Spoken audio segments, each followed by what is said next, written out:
शुक्रिया। और रणदीप सुरजेवाला जी, general secretary in charge Karnataka और राज्यसभा मेंबर, किसी तारुफ के मोहताज नहीं है सर। लगातार टेलीविजन पर लोग आपको देखते हैं, पार्लियामेंट में लोग आपको सुनते हैं, और एक सक्रिय राजनीति लंबे समय से चली आ रही है। बोलते भी आप अच्छा है, कम्युनिकेशन डिपार्टमेंट भी संभाल चुके हैं। बहुत शुक्रिया कीमती वक्त निकालने के लिए। और इंडिया डेली का आज ये मंच कैथल में है, जहां लगातार राजनीति पर चर्चा हो रही है। शुरुआत राजनीति के पहले सवाल से करूंगा सर। हरियाणा में भी इलेक्शन है, महाराष्ट्र है, झारखंड है। लोकसभा के जो रिजल्ट्स थे, जो 5 सीटें कांग्रेस को मिली, जो नहीं मिल पा रही थी पिछले 10 सालों में, यहां क्या स्थितियां बदली हैं? अगर बदली हैं तो उसके 3 कारण क्या है? सबसे पहले तो जनादेश को नमन। हरियाणा के परिप्रेक्ष्य में, क्योंकि आपने सवाल पूछा, हमें जो 5 संसदीय सीट मिली, अगर आप और नजदीक से देखें तो कांग्रेस लगभग 7 सीट जीतने की परिस्थिति में चली गई थी, समेत कुरुक्षेत्र के हम बहुत नजदीक जाकर हार गए। तो इसलिए हमें 5 सीट मिली, ये सही है। पर मुझे लगता है कांग्रेस का पोटेंशियल 8 या 9 सीट जीतने तक का था। आपने कहा उसके 3 कारण बताओ। पहला कारण बिल्कुल साफ है, जो आप जाकर सड़क पर किसी व्यक्ति से पूछें। सरकार नाम की कोई चिड़िया 10 साल से हरियाणा में नहीं है। अफसरशाही का, भ्रष्टाचार का, भाई भतीजावाद का, पोर्टल का यहां शासन है, सरकार का या चुने हुए प्रतिनिधियों का शासन नहीं। दूसरा, आपको ये चैनल चलाना आता है, आप लंबे अरसे से पत्रकार हैं, आप पत्रकार हैं। अगर किसी को, ऐसे व्यक्ति को चैनल चलाने के लिए दे दें जिसे पत्रकारिता का पे पता ना हो, तो वो इस चैनल को बंद कर देगा। ऐसे लोगों के हाथ में हमने सरकार दे दी। हरियाणा में कहते हैं बंदर के हाथ में उस्तरा देना। तो बंदर के हाथ में उस्तरा पकड़ा दिया। उनको ना सरकार चलानी आती, ना काम करना आता। ये डिफरेंशिएट कैसे करेंगे? क्योंकि खट्टर साहब थे, उसके बाद चीफ मिनिस्टर चेंज होता है, नायब सैनिक साहब आते हैं। तो आप किसके कार्यकाल को बेटर मानते हैं, या आप कह रहे हैं कि नहीं साहब दोनों ही फेलियर है? मुरली मनोहर जोशी जी बीजेपी के बड़े लीडर रहे हैं, आज भी हैं, वरिष्ठ हैं। हम उनकी वरिष्ठता का आदर करते हैं, चाहे वो हमारे विरोधी हों। एक बार उनसे एक सवाल पूछा गया, या आपको याद हो, आप शायद उस बात के गवाह हैं, कि कितने नंबर दोगे? तो उन्होंने कहा, भाई कॉपी में कुछ लिखा हो तो दूं। 0 + 0 = 0। ये है खट्टर साहब का और नायब सिंह का कार्यकाल। मतलब आपका कहना है कि हरियाणा में जो सरकार है वो 0 + 0 = 0 है? बिल्कुल। जब सरकार खुद सिफर हो तो उसको नंबर कैसे दें? और मैं इसलिए नहीं कह रहा कि हम विपक्ष में हैं। अगर उन्होंने कोई काम किया होता, 60,000 करोड़ पर हम कर्जा छोड़कर गए, तो हरियाणा बना 1 नवंबर 1966 को। 2014 तक, यानी लगभग 50-52 साल तक, लगभग 46-47 साल तक कर्जा था 60,000 करोड़। आज है 3.25 लाख करोड़। क्या कोई नई यूनिवर्सिटी बनी? जवाब ना में है। कोई मेडिकल कॉलेज बना? कोई बिजली का पावर स्टेशन बना? कोई बहुत बड़ा नया अदारा या प्रोजेक्ट आया? मारुति सुजुकी जैसी कोई मदर इंडस्ट्री आई? कोई बहुत बड़ी इंफ्रास्ट्रक्चर डेवलपमेंट हुई? हरियाणा में कोई, हम ऑटोमोबाइल हब हैं, क्या हम आईटी या आर्टिफिशियल इंटेलिजेंस या बायोटेक्नोलॉजी हब बने? अगर सबका जवाब ना में है, तो फिर 0 पहले मुख्यमंत्री जमा 0 दूसरे मुख्यमंत्री, और उसके बराबर एक तीसरी। फतेहाबाद में तो उन्होंने बहुत कुछ गिनवाया कि उन्होंने क्या क्या काम किया, और मुझे लग रहा है आपके सरकार के कार्यकाल का भी काम गिनवा दिया। दिक्कत यही है, नकल मारने के लिए भी अकल चाहिए। बीजेपी को नकल भी अकल से मारनी नहीं आती। काम कांग्रेस के, मशहूरी खुद की, माल मालिकों का, मशहूरी कंपनी की, ये कहा करते हैं हरियाणा में, वही ये कर रहे हैं। सच्चाई ये है, इसलिए गिनाया कि कभी श्रीमान नायब सैनी जी फतेहाबाद गए ही नहीं। जीवन में कभी फतेहाबाद गए हों, डब्बा वाली गए हों, रतिया गए हों, टोहाना के गांव देखे हों, महेंद्रगढ़ नारनौल गए हों, बाढ़ड़ा या दादरी देखी हो, वहां की समस्याएं जानी हो, तो वो वहां की समस्याएं और काम के बारे में गिनाएंगे। जब आप चाबी ऐसे व्यक्ति को पकड़ा देंगे, पहले खट्टर साहब को, अब श्रीमान नायब सैनी जी को, जिनको हरियाणा के परिप्रेक्ष्य का, संस्कृति का, काम का, लोगों का, तहजीब का, समस्याओं का मालूम नहीं।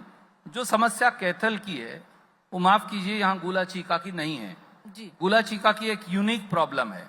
वहां घग्गर का पानी मार करता है, वो जरूरी नहीं कि वो सारा पानी यहाँ भी मार लेकिन करे। सुभाष जी तो कह रहे थे कि नए सीएम ओबीसी के बने हुए हैं, तमाम पार्टियां डरी हुई हैं जो अपोजिशन में हैं कि अब वो किसको उतारे और किसको फेस बनाए सीएम का, डर है उनमें।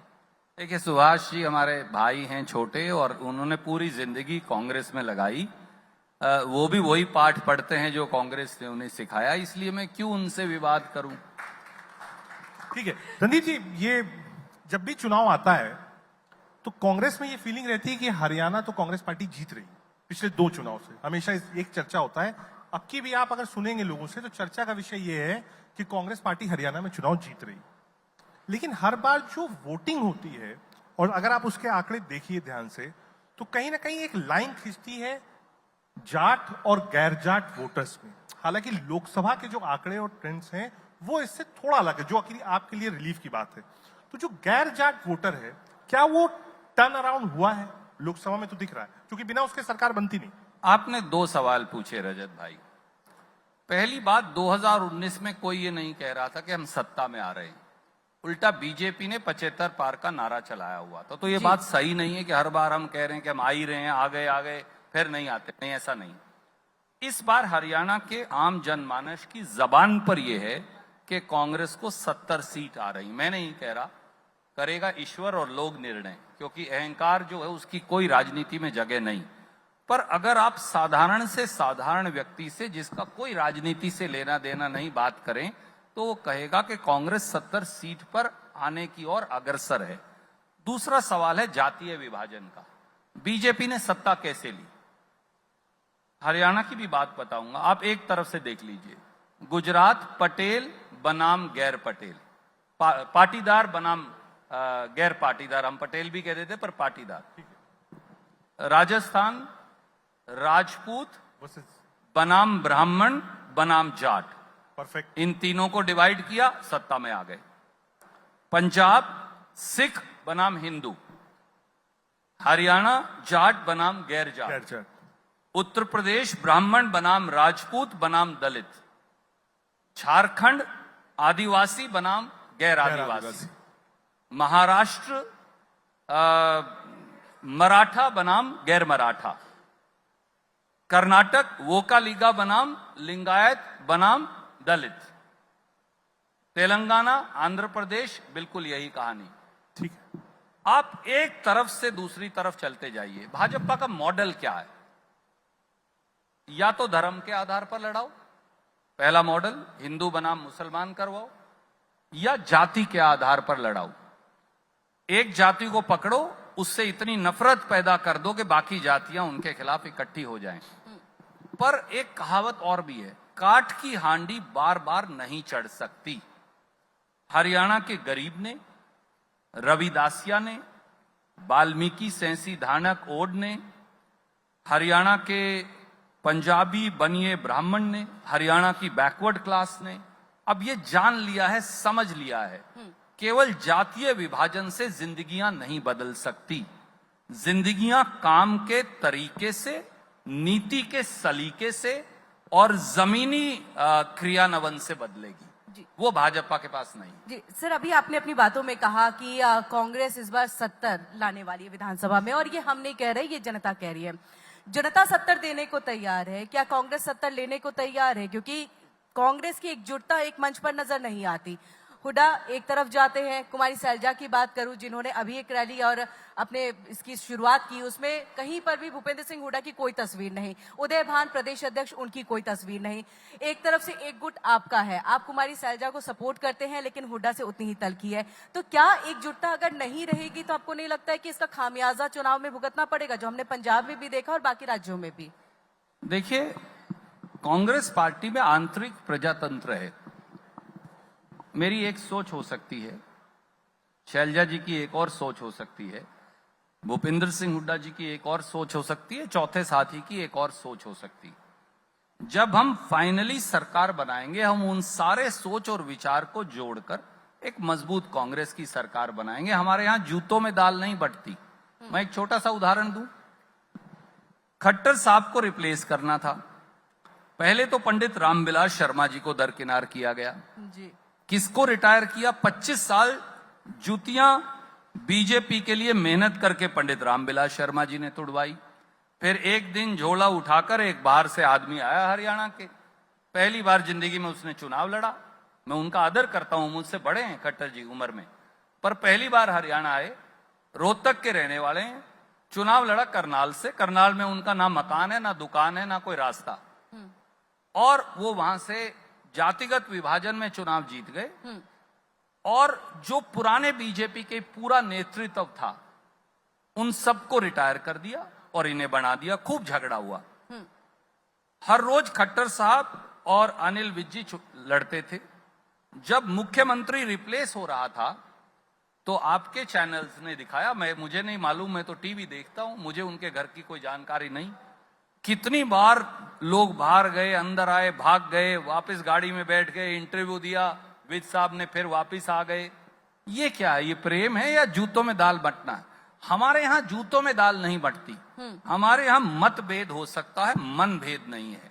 और वो भी नीति, रास्ता और दृष्टि, हमारा दृष्टिकोण अलग अलग हो सकता है, पर हमारी सोच और सिद्धांत एक है। लेकिन सर, आप रणदीप जो जी, ये कहा जाता है, हो सकता है आप कह दें कि मैं नहीं मानता हूं, कि आप भी एक प्रबल दावेदार हैं मुख्यमंत्री बनने के अगर कांग्रेस की सरकार आती है हरियाणा में।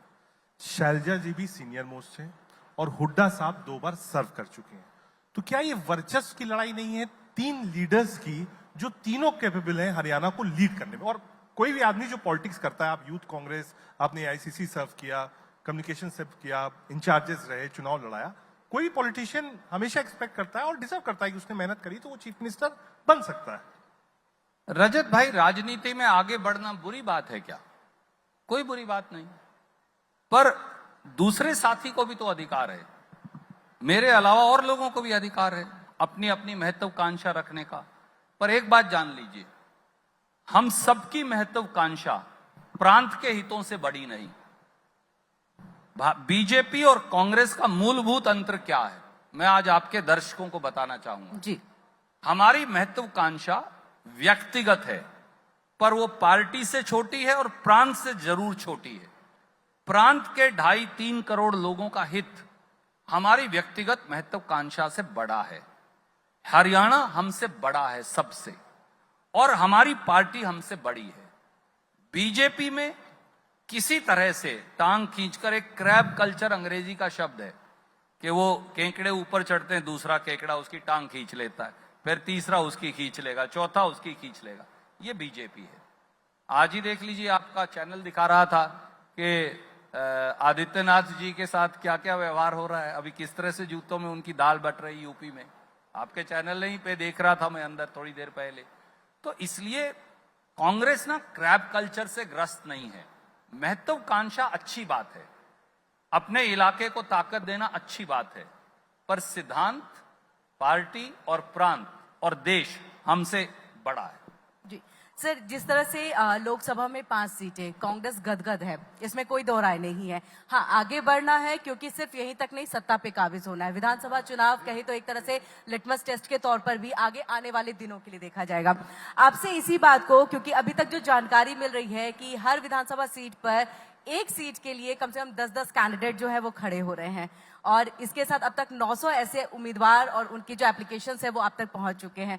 तो क्या अब चुनौती नहीं है ये कांग्रेस के लिए कि क्योंकि एक सीट एक कैंडिडेट होगा तो रणदीप जी, 900 इसमें ऐड कैसे भी इस बार? करूंगा। जी एक 4 कॉर्नर फाइट तैयार है। आप देखिए जेजेपी भी है, फ्रैक्शन ऑफ चौटाला भी है, आम आदमी पार्टी जो इंडिया अलायंस में है लेकिन हरियाणा और पंजाब में वो अलायंस नहीं मानती है।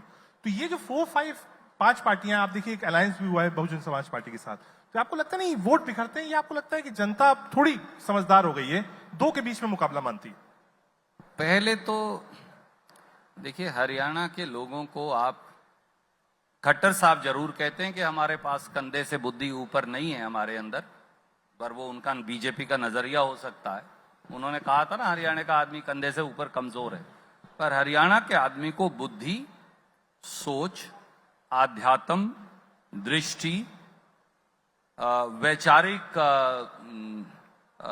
दूरदर्शिता, उसमें आप उसका आकलन कम मत मानिए। जी हरियाणा का व्यक्ति हर पार्टी को प्रांत की प्रगति, उसके सिद्धांत और उसके रास्ते की दृष्टि से देखता है। यहां 40 पार्टी चुनाव लड़े, 50 लड़े, कुछ फर्क नहीं पड़ने वाला। कुछ मूलभूत सवाल हरियाणा के, हरियाणा में कौन सी ऐसी सरकार है जिसने 700 किसानों को शहादत के फंदे पर लटका दिया, और खेत मजदूरों को? वो बीजेपी है। क्या हरियाणा का आदमी ये भूल जाएगा? जवाब नहीं में। कौन वो राजनेता हैं, वो आज सत्ता पक्ष में हो ना हो, कुछ सत्ता पक्ष में हैं, कुछ बाहर चले गए हैं, जिन्होंने एक दूसरे के खिलाफ चुनाव लड़ा? एक नेता कहते थे खट्टर साहब को और बीजेपी को, तब तो खट्टर जी नहीं थे, जी कि बीजेपी को किश्ती में बिठाकर यमुना पार करवाएंगे। एक कहते थे कि दोनों भाइयों को हथकड़ी लगाऊंगा। उसके बाद दोनों इकट्ठे बैठ गए और 4.25 साल तक खूब मलाई चाटी, 40-40, 30-30, 23-23 विभाग की। क्या समझते हैं हम बेवकूफ हैं? लोग भूल गए हैं? जवाब नहीं में। क्या हरियाणा के लोग इस बात को भूलें कि हरियाणा में 10 साल से ऐसी सरकार है जो 100 साल में अंग्रेज ने नहीं हरियाणा में किया? जनरल डायर जैसे कांड, गोली कांड, वो यहां हुए। वो पंचकुला में डेरा सच्चा सौदा के प्रेमियों की हत्या और उन पर हमला हो, वो बरवाड़ा के अंदर एक और डेरा है, वहां पर हमला बोला गया हो, वो आरक्षण के अंदर जिस प्रकार से हिंसा का तांडव और हुई और लोगों की दुकान, प्रॉपर्टीज जलवाई गई हो, कई बार पुलिस फायरिंग में आम आदमी और किसान मारा गया हो। क्या लोग भूल जाएंगे इन बातों को? मुझे नहीं लगता। हरियाणा का आदमी बुद्धिमान है और वो लुहार वाली चोट मारता है, एक लुहार की 100 सुनार की। ये हरियाणा पर चरितार्थ साबित होता है। जी ठीक है, एक सवाल एडिटर मेरे in chief. Editor Rahul Mahajan ji पूछना चाहते हैं। राहुल जी। सुरजेवाला जी नमस्कार। कैथल की जनता का ये सवाल है जो मैं आपसे पूछना चाहता हूं कि आप तो राज्यसभा चले गए हैं, तो वो ये जानना चाहते हैं कि अब विधानसभा में आपके या कोई आपके जानकार या कौन चुनाव लड़ने जा रहा है? क्योंकि कोई कैथल में कांग्रेस का जो प्रदर्शन कुछ चुनावों में रहा है वो कोई खास नहीं रहा है, तो ऐसे में आपको क्या लगता है कौन चुनाव लड़ेगा? या आप खुद चुनाव लड़ने जा रहे हैं? देखिए, मैं तो आपसे भी सिफारिश करवाऊंगा कि कांग्रेस की टिकट मुझे दी जाए। करेगी कांग्रेस पार्टी फैसला, मैं स्वयं ये फैसला नहीं कर सकता। इसका फैसला हमारे राष्ट्रीय अध्यक्ष खड़गे जी, हिंदुस्तान में विपक्ष के नेता राहुल जी और हमारी मार्गदर्शक सोनिया गांधी जी और केंद्रीय चुनाव समिति करेगी। पर मैं ये चाहूंगा अगर पार्टी मेरी बात मानेगी, और हो सकता है एक नौजवान इधर बैठे हैं, एक सजग पत्रकार यहाँ बैठी हैं, एक सजग पत्रकार मेरे सामने बैठे हैं, तो आपकी सिफारिश भी काम आए, क्योंकि हमारे नेतृत्व के आप लोग भी नजदीक हैं, तो जरूर ये बोलिएगा कि यही सही व्यक्ति है। ठीक है रणदीप जी, एक सवाल और भी है। 2014 में जब आप देखिए एक बड़ी जीत हुई थी मोदी सरकार की, उसके थोड़े दिन बाद आप प्रेस कॉन्फ्रेंस करने आए थे एआईसीसी में। बहुत कम लोग आए थे उस प्रेस कॉन्फ्रेंस में। आज इस बात को 10 साल हो गया है। अब कांग्रेस की सीटें भी आई हैं, लोग भी आते हैं, आपकी सरकार कर्नाटक में आप इंचार्ज थे आई। क्या बदला है इस 10 सालों में? क्योंकि बीजेपी कह रही है कि साहब कांग्रेस पार्टी हार गई है, 100 का आंकड़ा नहीं मिला है, उसके बाद किस चीज का घमंड है? तीसरी बार हम सरकार बना रहे हैं, उसके बाद भी कांग्रेस मानने को तैयार नहीं। 3 बातें जान लीजिए। पहला, 400 पार वालों की 240 सीट आई हैं, 240 देश का बहुमत नहीं है, मोदी जी चुनाव हारे। पहली बात। दूसरी बात, कांग्रेस की 100 सीट आई हों,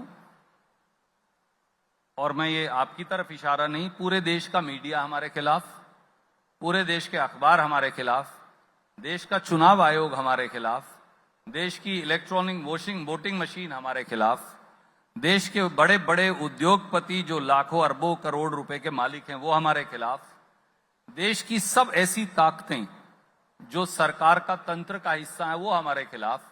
उसके बावजूद कांग्रेस की 100 आई है। असल मायनों में कांग्रेस की 300 सीट आई है, क्योंकि 1:10 की पावर पे हम लड़े, उसके बावजूद भी देश के लोगों ने हमें वोट देकर यहां दोबारा खड़ा किया। तीसरी बात, इस देश में जीता क्या और हारा क्या? इस देश में अहंकार हारा और राहुल गांधी की विनम्रता जीती। इस देश में नफरत हारी और कांग्रेस का प्रेम का मोहब्बत की दुकान जीती। इस देश में विभाजन और बंटवारा हारा, हिंदू मुस्लिम का वैमनस्य हारा, जाति का बंटवारा हारा और देश का भाईचारा और गंगा जमनी तहजीब जीती।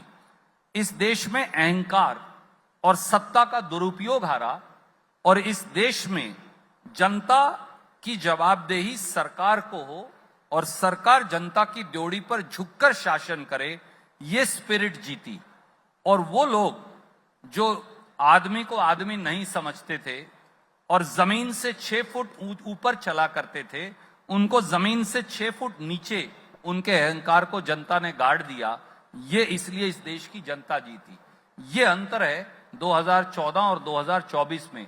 2014 जुमलों का चुनाव था, 2024 प्रेम और सच्चाई का चुनाव। लेकिन बीजेपी कहती है कि साहब आपने भड़काया, बरगलाया, भटकाया। कहा कोई रिजर्वेशन छीनने नहीं जा रहे थे, कोई संविधान बदलने नहीं जा रहे थे, हाथ में कॉपी ली और लोगों को गुमराह कर लिया। प्रधानमंत्री जी इस बात को कहते हैं। मुझे ये बताइए, क्या लल्लन सिंह जो बीजेपी के मोदी जी के चहेते हैं, चुनाव लड़ रहे थे, उन्होंने नहीं कहा कि हम संविधान बदलेंगे? क्या गोहिल जी ने ये नहीं कहा कि हम संविधान बदलेंगे? क्या ज्योति मिर्धा ने ये नहीं कहा कि हम संविधान बदलेंगे? क्या आरएसएस के कई मित्रों ने ये नहीं कहा कि वो संविधान बदलेंगे? बीजेपी के लोग आवाज मार मार कर कह रहे थे कि वो संविधान बदलेंगे। संविधान बदलने के मायने क्या है? संविधान बदलने से, माफ कीजिए, अडानी अंबानी जी को कुछ फर्क पड़ने वाला नहीं है। संविधान बदलेगा किसान के लिए, संविधान बदलेगा दलित के लिए, संविधान बदलेगा दुकानदार के लिए, संविधान बदलेगा छोटे छोटे आड़ती और छोटे छोटे उद्यमी के लिए। क्योंकि संविधान बदलना अधिकार छीनने की, मौलिक अधिकार छीनने की, आजादी छीनने की, बोलने का अधिकार छीनने की, काम करने का अधिकार छीनने की, जिंदा रहने का अधिकार छीनने की, असहमत होने का अधिकार छीनने की प्रकाष्ठा है, उसके ये मायने थे। और लोगों ने फैसला कर लिया कि जो लोग संविधान बदलने की बात करते हैं हम उन्हीं को बदल देंगे। बिल्कुल, ये लाइन और चलिए। उनको बदल के दिखाया। छोटा सा सवाल। रणदीप जी, आपने भी कहा कि लोगों ने मान लिया कि वो संविधान बदलने वाले, इसलिए लोगों ने उस तरह का जनमत नहीं दिया। लेकिन सवाल यह भी तो है ना, अगर मेजोरिटी ऑफ लोग ये भी मान रहे थे ना कि आपने वो जो बात है वो लोगों को भटकाया, इसलिए जनता ने आपको 99 पे रोक दिया। अगर जनता आपकी बात से पूरी तरह कन्विंस होती तो आपको भी 270 का वो जादुई आंकड़ा जरूर देती आपको। तो क्या आपको नहीं लगता कि ये जो संविधान के लिए जो नैरेटिव सेट किया गया था वो पूरी तरह से सफल नहीं हुआ, या सिर्फ लल्लू सिंह के बयान को ही आप लोगों ने एक तरह से उठा लिया जिसका खामियाजा आप लोग 99 पे आकर रुक जाना पड़ा? देखिए, पहली बात तो कांग्रेस को 99 या 100 सीट नहीं मिली, क्योंकि आप इंडिया अलायंस लड़ा चुनाव, केवल कांग्रेस नहीं लड़ी। हमने लगभग 250 सीट, मुझे हो सकता है आंकड़ा कम ज्यादा हो, मैं एग्जैक्ट अभी याद नहीं आ रहा सर, 230। हाँ। लेकिन सर एनडीए को फिर आप हमने दरकिनार बाकी क्यों कर रहे सीटें हैं? भी लड़ी और कुल एक नंबर आया। और मैंने अभी इस सवाल का जवाब दिया जो आपने पूछा। यह चुनाव एक फ्री एंड फेयर इलेक्शन नहीं था। इसकी गलतफहमी ना आपको होनी चाहिए ना मुझे। चुनाव आयोग बीजेपी के पाले में खड़ा था। आज भी वो 7-7.5 करोड़ वोट कहां गायब हैं? उनमें से अगर आधी भी हमारी गिन लो तो हमारी 300 सीट आ जाएंगी। उसकी तो कभी जांच होगी नहीं। मीडिया, टेलीविजन, अखबार सब बीजेपी के पाले में खड़ा था। 99%, 90%। जो बड़े बड़े सब उद्योगपति थे, रुपया पैसा था, उसका बल था, वो सब बीजेपी के पाले में खड़ा था। जो सरकार का तंत्र था, ईडी, इनकम टैक्स, सीबीआई, वो उनके पाले में खड़े थे। मैं आज आपके चैनल पर ये कहता हूं, 15 दिन के लिए ईडी, इनकम टैक्स, सीबीआई मुझे दे दीजिए। वो आकर यहीं आपको कहेंगे जी हम गलत चुनाव जीते, हमारी वापिस ले लो सीटें सारी। 15 दिन में कहलवा दूंगा मैं उनसे। सर, सुरेंद्र पवार की गिरफ्तारी को कैसे देख रहे हैं? सुरेंद्र पवार जी की गिरफ्तारी को कैसे देख रहे हैं? विधानसभा चुनाव नजदीक है और ऐसे में ये देखिए, ये भाजपा का एक तौर तरीका है। उनका एक इलेक्शन डिपार्टमेंट है, ED. ED now stands for election department of BJP. उनकी 3 फ्रंटल ऑर्गेनाइजेशन है बीजेपी की। एक है ईडी, एक है इनकम टैक्स, एक है सीबीआई। जहां जहां चुनाव होगा वहां वहां वो पहुंच जाएंगे, लेकिन सर वहां वहां गिरफ्तारियां शुरू कर सर, देंगे। दिल्ली में जब हमारा कॉन्क्लेव हुआ जी अनिल रणदीप भाई, एक सवाल है मेरा। हरियाणा को जिस तरह से अभी इस बार हमने लोकसभा इलेक्शन में देखा, आप लोग का बहुत अच्छा प्रदर्शन था। रजत ने भी ये सवाल किया। किरण चौधरी अभी आपके साथ थी, अब भारतीय जनता पार्टी में चली गई हैं। यहाँ पे जिस तरीके की उम्मीद हम लोग करते हैं, मुझे लग रहा था कि आप 10 में से शायद 9 सीटें जीतते। आप कह भी रहे थे कि नहीं हम लोग ज्यादा जीतते।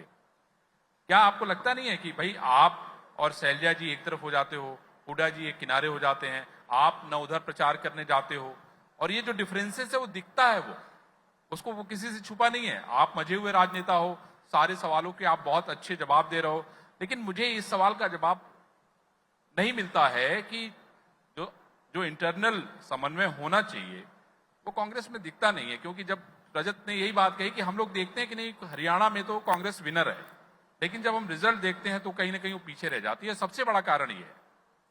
देखिए, आपके सुझाव और सवाल दोनों के लिए साधुवाद, क्योंकि इस सवाल में थोड़ा सा सुझाव था, 70% और 30% सवाल था।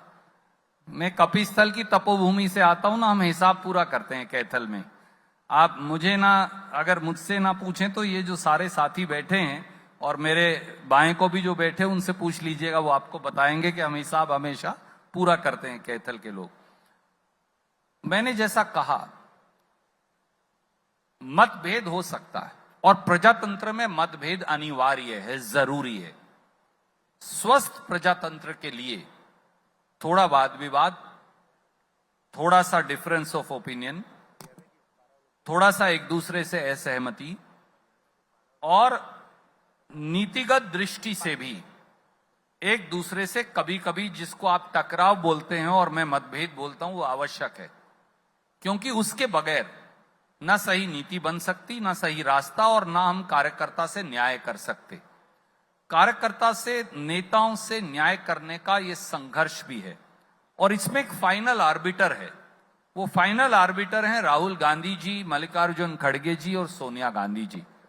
तो आखिर में हम उनके साथ बैठते हैं, और जब परिवार का बड़ा निर्णय कर देता है तो फिर हम उसे स्वीकार कर लेते हैं। ये स्वाभाविक प्रक्रिया का हिस्सा है, मैं इसे गलत नहीं मानता। सर, किरण रणदीप चौधरी जी, का जाना ये कितना जो बड़ा चुनाव खमियाजा है है? 3 स्टेट्स के, हरियाणा, महाराष्ट्र और झारखंड के, क्या इसका इम्पैक्ट, जो भी पार्टी जीतती है, कांग्रेस पार्टी 2 स्टेट लेके आती है, बीजेपी रिटेन करती है, क्या इसका इम्पैक्ट नेशनल पॉलिटिक्स पर सीधे सीधे पड़ेगा? इसका इम्पैक्ट पड़ेगा। आपने भी एक सवाल पूछा था, मैं याद करवाऊं। बीजेपी अपने बलबूते पर सरकार नहीं बना पाई। 2 पार्टियां जो बीजेपी के खिलाफ लड़ी, बीजू जनता दल बीजेपी के खिलाफ लड़ा, चलिए वो उनके अभी सहयोगी नहीं है, पर आंध्र प्रदेश में नायडू जी बीजेपी के खिलाफ लड़े, और बिहार में जनता दल जो है वो 2 महीने पहले तक आपके साथ बीजेपी के खिलाफ थे। बाद में वो पलटी मार गए, वो अलग बात है। पर जो उनकी सरकार बनी और एमएलए बने हैं, जिस पर वो सरकार चलाते हैं और जिसकी वजह से उनके सांसद आए हैं, माफ कीजिए, वो हमारी वोट है। जैसे यहां जेजेपी ने पलटी मार ली थी, वहां जनता दल ने पलटी मार ली। तो ये समझ लीजिए कि ये लोग दोबारा नहीं बदल जाएंगे, इसकी गारंटी क्या है? जिस दिन उन्हें लगेगा कि हरियाणा, महाराष्ट्र, झारखंड कांग्रेस और इंडिया अलायंस जीत गया, उस दिन फिर ये सरकार जो है एक अलग रास्ते चल पड़ेगी। तो आप इंतजार करिए। मैं अहंकार की दृष्टि से नहीं कह रहा, आत्मविश्वास की दृष्टि से कह रहा हूं। एक दिन आएगा, बहुत जल्द आएगा, 3 महीने बाद, जब आप देखेंगे कि ताश के पत्ते की तरह अहंकार का महल गिरकर टूट जाएगा।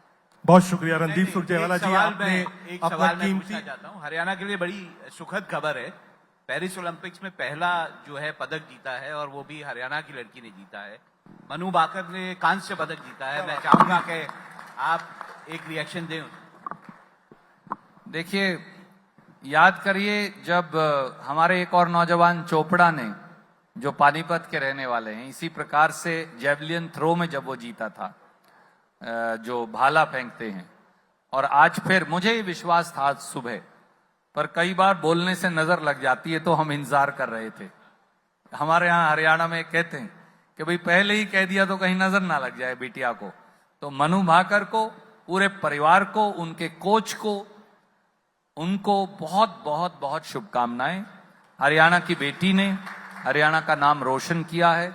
इससे ज्यादा फक्र की बात हम सब के लिए, देशवासी के तौर पर भी और हरियाणा के नागरिक के तौर पर हो ही नहीं सकती। और मुझे लगता है कि आपका चैनल भी लकी है, क्योंकि आज ये बिल्कुल, डिबेट आज बात कर रहे तो हैं तब और ये सुखद खबर आई। बहुत शुक्रिया रणदीप जी, अपना कीमती वक्त निकालने के लिए और Thank you, India sir. Daily मंच का हिस्सा सर जी। बनने के लिए बहुत शुक्रिया।